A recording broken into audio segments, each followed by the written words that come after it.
وہ ذوفشانیاں ہمیں محسوس ہو رہی ہیں، بس تھوڑا تھوڑا قریب ہو جائیں اور محبت سے کہہ دیجیے سبحان اللہ۔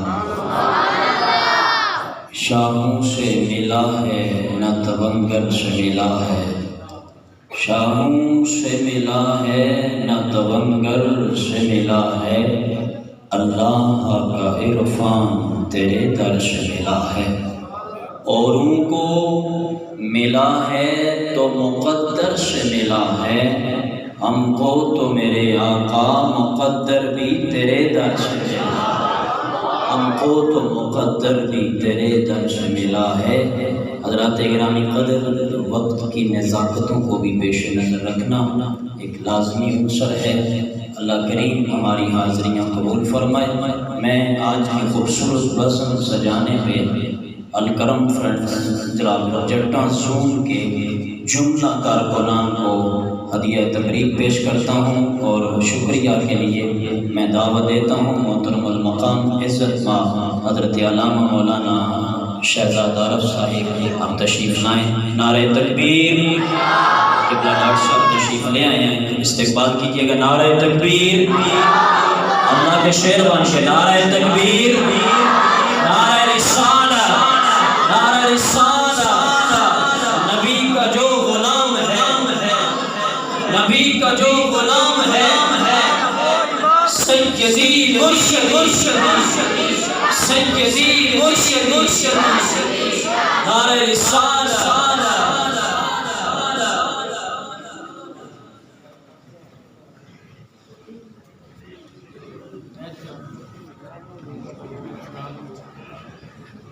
تشریف رکھیں،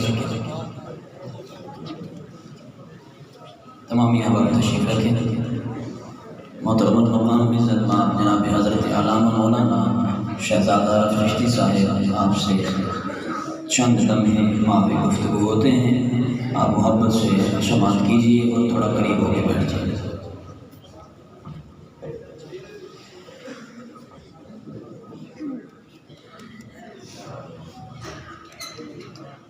بسم اللہ الرحمن الرحیم۔ حضرات محترم، آج کی یہ تقریب سعید بعنوان ضیاء النبی کانفرنس دارالمحمدیہ موسیہ خوشبو کرم جلال جٹا میں انعقاد پذیر ہے۔ سب سے قبل تو بڑے ادب اور ریاض کے ساتھ میں جگر گوشہ سفیر سیاض محمد خطیب قرآن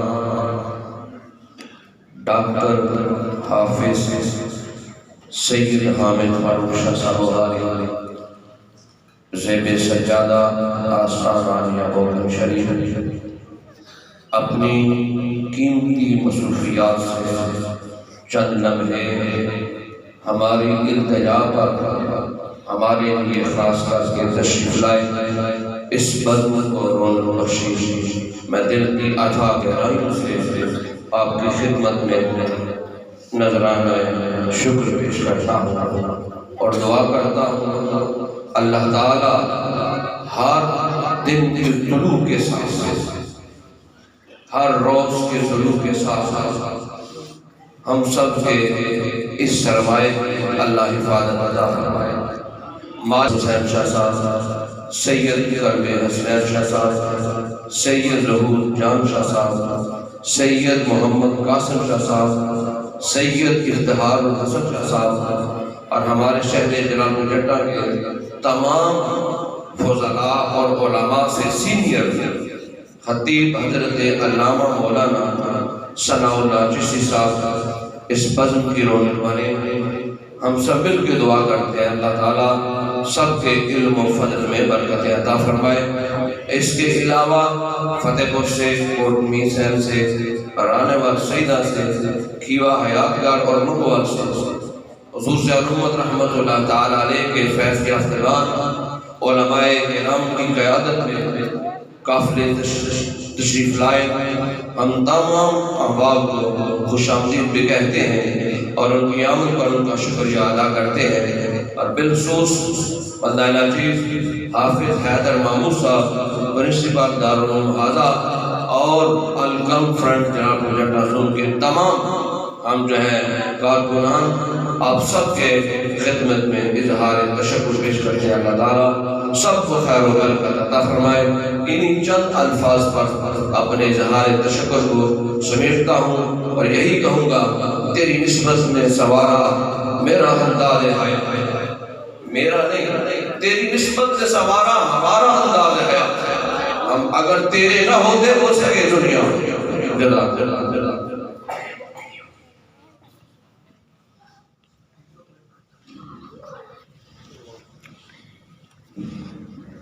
تمامی احباب کا شکریہ ادا کر رہے تھے. اللہ کریم ہماری اس حاضری کو قبول فرمائے.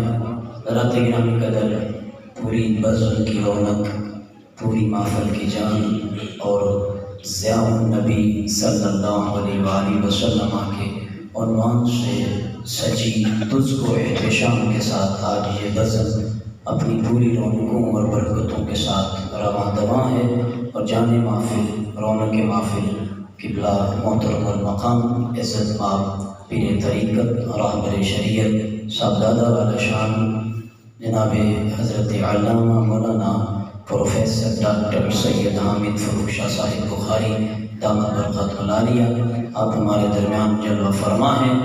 محبت سے پیار سے میں نے آپ کو شروع میں بتایا تھا نعرہ تکبیر اللہ، میں نے بتایا تھا کہانی لگائیں کس کا نعرہ ہے، کس کا نعرہ ہے؟ اللہ کا نام لیتے ہوئے جھجکتے ہیں ہم. حضرت ابراہیم سے ہی سیکھ لیا ہوتا. یہ اللہ کے شعروں کا نعرہ ہے. آج پہلے یہ بتائیے کہ اللہ کا شعر کون ہے؟ بتائیے کون ہے شعر خدا؟ پھر یہ علی کا نعرہ ہے. پھر علی کے غلاموں کا نعرہ بھی علی جیسا ہونا چاہیے. اب محبت سے نعرہ تکبیر، نعرہ تکبیر، نعرہ رسالت، دونوں ہاتھ اٹھا کے نعرہ رسالت، نعرہ تحقیق. اور صحابہ کہتے ہیں مومن و منافق میں پہچان اس وقت تک ممکن نہیں جب تک مولا علی کا نام نہ لیا جائے اور علی پاک کے نام سے چہرے پہ سلوٹ نہیں آئے تو وہ پکا منافق ہے.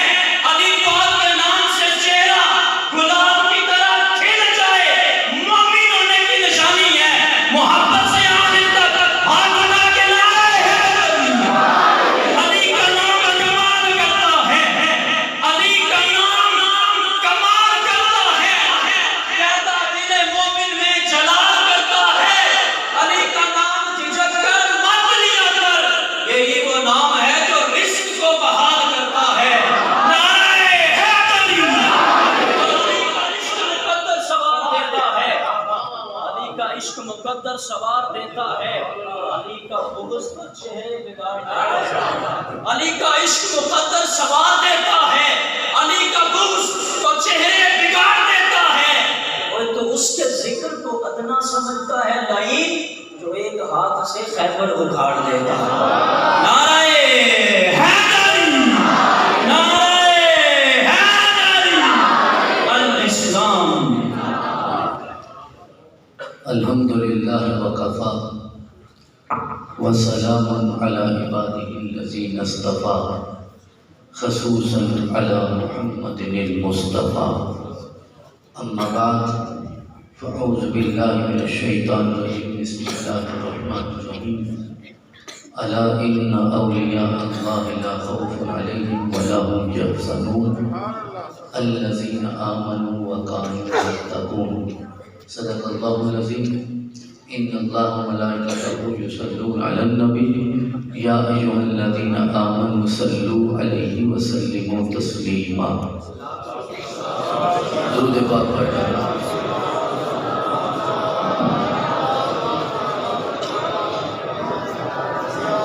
اللهم صل علی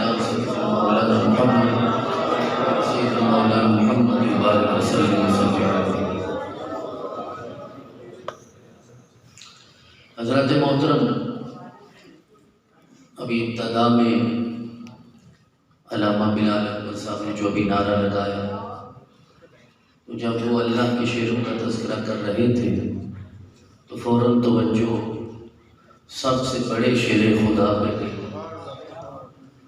کہ جن کے نام کے بغیر شاید آج کی محفل مکمل نہ ہو سکے۔ اس کی وجہ کیا ہے؟ یہ میں ابتدا میں عرض کر دینا چاہتا ہوں کہ علی کے نام کے بغیر یہ محفل مکمل کیوں نہیں ہوگی۔ آپ کی محفل کا عنوان کیا ہے؟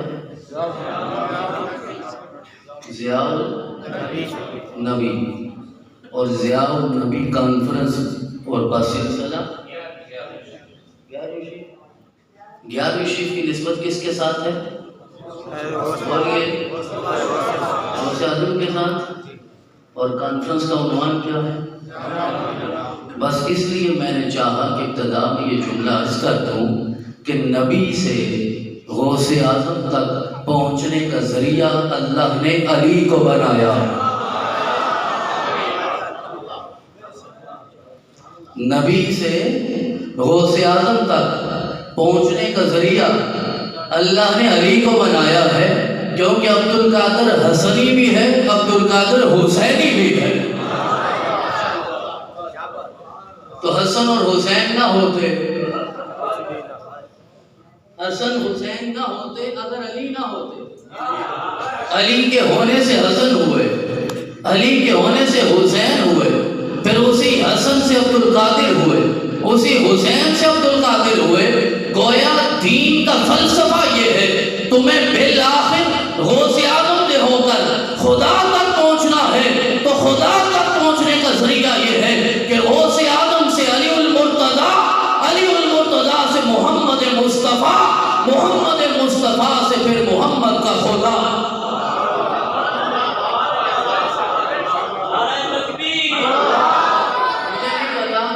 آپ کو سمجھ آئی نا جو میری حوصلہ افزائی بات ہے؟ کیونکہ سنیوں کو اتنی جلدی اتنی سمجھ آ جائے یہ ہوتا نہیں ہے۔ لہذا آپ کو اتنی سمجھ آ گئی ہے، مجھے لگا میں کسی اور محفل میں چلا گیا، لیکن یہ تو خوش آئند ہے، یہ تو بڑی خوشی کی بات ہے۔ پھر آپ کے ساتھ 9:15 تک نہیں ہو گیا۔ دیکھیں ہمیشہ سننے والوں پہ ہوتا ہے، سنانے والا تو کتنا سنانے آتا ہے نا، اب کو سنے ہی نہ، کسی کو سمجھ ہی نہ آئے تو پھر کیا ہو سکتا ہے؟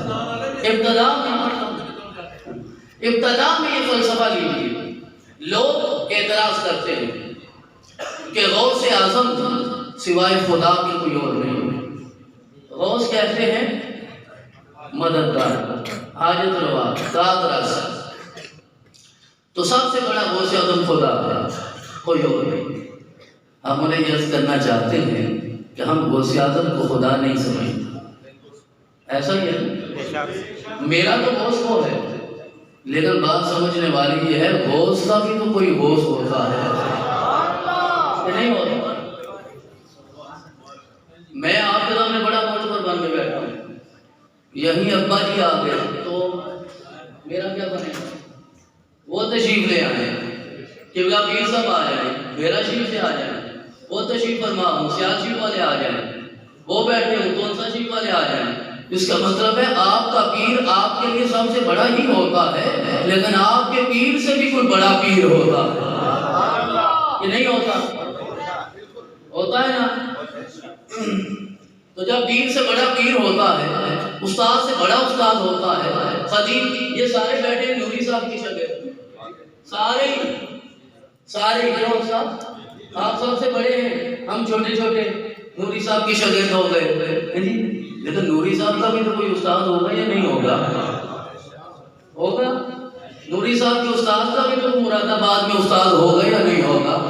مراد آباد والے کا بھی بریلی میں استاد ہوگا یا نہیں ہوگا؟ اور بریلی والے کا بھی مکے میں استاد ہوگا یا نہیں ہوگا؟ بریلی والے کا بھی مکہ میں استاد ہوگا، اور مکے والے کا مدینے میں استاد ہوگا، اور مدینے والے کا عرش کے اولا میں استاد ہوگا۔ تو ہر استاد سے بڑا استاد، ہر پیر سے بڑا پیر ہے۔ ہر خطیب سے بڑا خطیب ہے، ہر ناخواں سے بڑا ناخواں، ہر شاہ سے بڑا شاہ ہے، ہر ملک سے بڑا ملک ہے، ہر جٹ سے بڑا جٹ ہے، ہر بٹ سے بڑا بٹ ہے۔ سمجھنا یہ ہے کہ غوث اعظم پہ انتہا نہیں ہوتی، وہ میرا غوث اعظم ہے، وہ میرا داد رس ہے، ان سب کا داد رس ہے، لیکن ہمارا یہ عقیدہ ہے کہ غوث اعظم کا بھی کوئی غوث اعظم ہوگا، کوئی تو ہوگا نا، جو عبد القادر کا بھی غوث اعظم ہوگا۔ میرے مولا آج بتا دے، میں انہیں بتا دوں، مسئلہ ختم ہو جائے، ہم انہیں جا کے بتا دیں کہ ہم غوث اعظم کو خدا نہیں کہتے، وہ میرا داد رس ہے، اور اس غوث اعظم کا بھی غوث اعظم ہے۔ مولا وہ کون ہے؟ جواب آتا ہے وہ مولا کائنات شیر خدا علی المرتضی ہے۔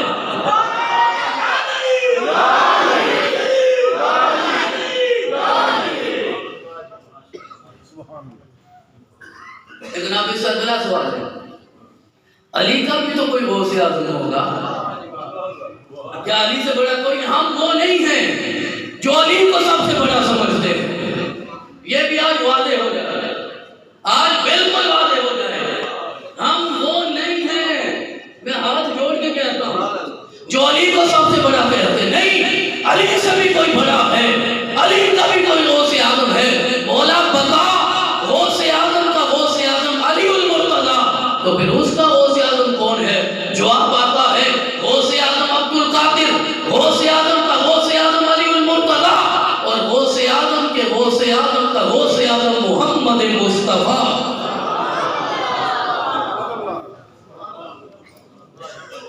تو کیا محمد کا بھی کوئی غوث اعظم ہے؟ وہ ہے محمد کا خدا۔ تو ہم کہاں پہنچے؟ کہاں پہنچے؟ بھئی تم براہ راست پہنچنا چاہتے ہو، ہم واسطوں سے جاتے ہیں، ہم ذریعوں سے جاتے ہیں، ہم نے جانا خدا کا ہے، لیکن رستہ ہمیں یہ ملا ہے، جلال پور جھٹا سے جائیے تو بغداد پہنچیے، بغداد سے نجف جائیے، نجف سے مدینہ جائیے، مدینے والا خدا تک پہنچا دے۔ اور اگر براہ راست جاتے طیارہ کریش ہو گیا تو ہم ذمہ دار نہیں، ہم پائلٹ بٹھائیں گے اپنا عبد القادر کو، عبد القادر کا پائلٹ ہے علی المرتضی، علی المرتضی کا پائلٹ ہے محمد مصطفیٰ۔ کہتے ہیں داتا کوئی نہیں ہے خدا کے سوا، داتا کہتے ہیں دینے والے والے۔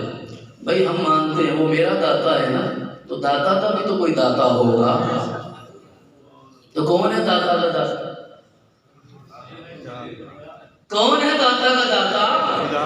نہیں پتا تو کشف المحجوب پڑھ لیجیے، جا کے اٹھائیے، تو نسب کے اعتبار سے بھی داتا کا داتا علی المرتضی، عبد القادر کا غوث اعظم علی المرتضی، نسب میں بھی، حسب میں بھی، ارادت میں بھی، تو جو بھی میرا رب عطا کرتا ہے، جسے بھی عطا کرتا ہے، وہ علی کے واسطے سے کرتا ہے، اور علی کو محمد کے واسطے سے عطا کرتا ہے۔ سمجھ آئی میری بات؟ زیادہ کوئی جھگڑا نہیں، کوئی مسئلہ نہیں، کوئی لڑائی نہیں۔ تو نبی پاک کی ذات تک پہنچنے کے لیے میں انہیں پوچھ رہا تھا یاسر رحمان صاحب کو گفتگو کیا کرنی ہے، آخر موضوع کیا ہے؟ انہوں نے کہا 11ویں شریف، تو میں نے کہا محفل کا عنوان کیا؟ انہوں نے جواب دیا، میں نے کہا پھر ربط کیا ہے؟ پھر اللہ نے ذہن میں یہ بات ڈالی ہے کہ دیکھیے میرے نبی کی ضیاء بن کے کائنات میں عبد القادر آئے ہیں، ضیاء النبی۔ مفہوم کو اگر آپ سمجھے کہ نبی کی ضیاء کون ہے، تو ہے نا وہ نبی کی ضیاء۔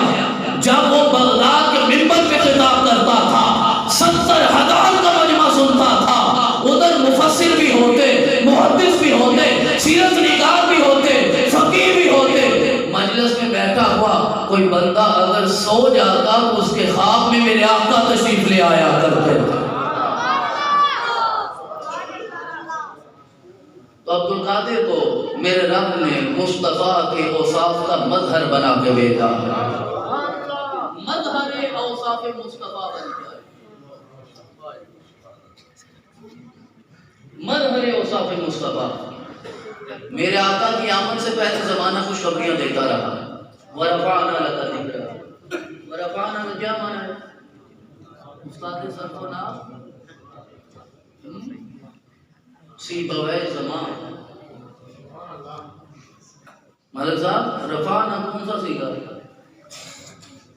ہاں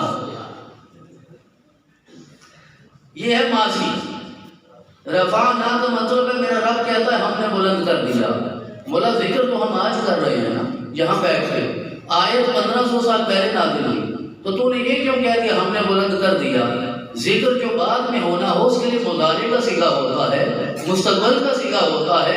تو نے مستقبل کی خبر کو ماضی کے صیغے سے تعبیر کر کے ہمیں بتانا کیا چاہا؟ بتانا یہی چاہا ہے تم ذکر کرو نہ کرو رب نے اسے بلند فرما دیا.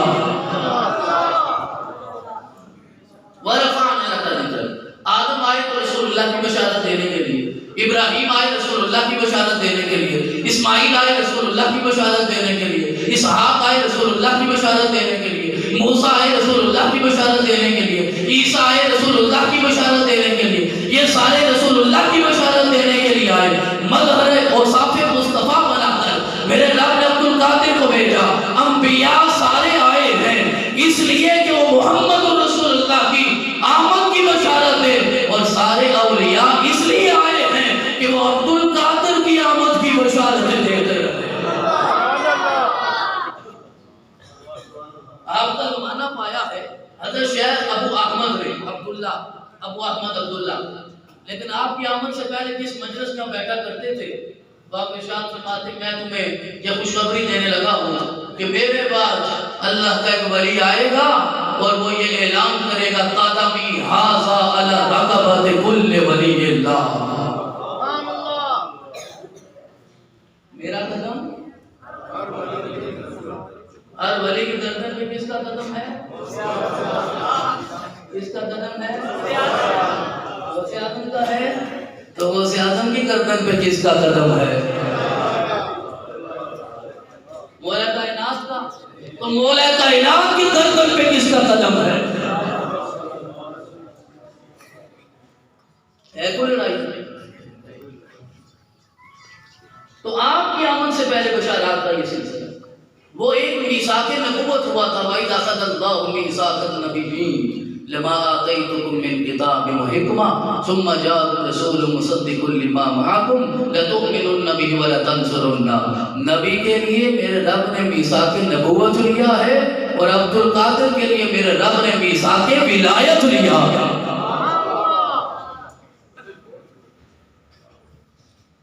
تو یہی واسطہ ہے. مولا ہم تیرا علم دیکھنا چاہتے ہیں. کیسے دیکھ رہے ہیں؟ حکم ہوتا ہے مجھے تو موسیٰ نہ دیکھ سکے تم کیا دیکھو گے؟ تو پھر ہمیں کیسے پتا چلے تیرا علم کتنا ہے؟ کہا میں نے اپنے علم کا مظہر بنا کے محمد کو بھیج دیا. یوں سمجھیے میری بات. مظہر اوصاف خدا بن کے محمد رسول اللہ تشریف لائے. مظہر اوصاف مصطفیٰ بن کے علی المرتضیٰ تشریف لائے. مظہر اوصاف مرتضیٰ بن کے عبد القادر جیلانی تشریف لائے. اب رسول اللہ کا علم ہم وہ کیسے جانے گا؟ واؤ دیکھو میرے نبی کے علم کی ضیاء پانی ہے تو عبد القادر کے علم کو دیکھ لو. 70,000 من میں آپ کو پتا 70,000 کتنا ہوتا ہے؟ کتنا ہوتا ہے؟ 70,000 ہوتا ہے. کبھی آپ نے 70,000 کا مجمع زندگی میں دیکھا؟ آپ دھرنے دے لیں جو مرضی کر لیں, سیاسی جماعتیں دعوے کر لیں, مذہبی جماعتیں دعوے کر لیں, 70,000 کا مجمع آج تک انسانیت میں جمع نہیں ہوا. حضور غوث اعظم کی ہر روز کی مجلس میں ہوا کرتا تھا. اور میرے جیسے جاہل لوگ ہوتے تھے کہ حضرت جو کہتے تھے آپ سن لیتے. نہیں, وہ مفسر بھی ہوتے, محدث بھی ہوتے, فقیہ بھی ہوتے, مفتی بھی ہوتے. مفتیوں کو سنانا آسان تھا؟ مفتیوں کو سنانا تو آسان کام ہے. جو مفتی کو بھی سنا کے اپنا آپ منوا لے اسے غوث اعظم کہتے ہیں۔ غوث اعظم ہونا آسان نہیں۔ آپ نے سمجھا جو پیدا ہوئے تو معزز ولی تھے تو اسی پہ اکتفا کیا؟ پورے گیلان میں یہ مشہور ہو گیا تھا ولد للاشراف ولد لا یرضع فی رمضان، کہ سادات کے گھر میں ایسا بچہ پیدا ہوا ہے رمضان کے دنوں میں دودھ ہی نہیں پیتا۔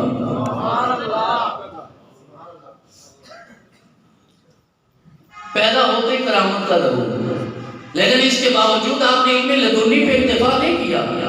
51 سال ریاضت کرنے کے بعد، 51 سال ریاضت کرنے کے بعد پھر آپ منبر پر بیٹھ کر پہلا خطبہ ارشاد فرماتے ہیں۔ 51 سال کی ریاضت، اور ہمارے ہاں کیا ہو گیا؟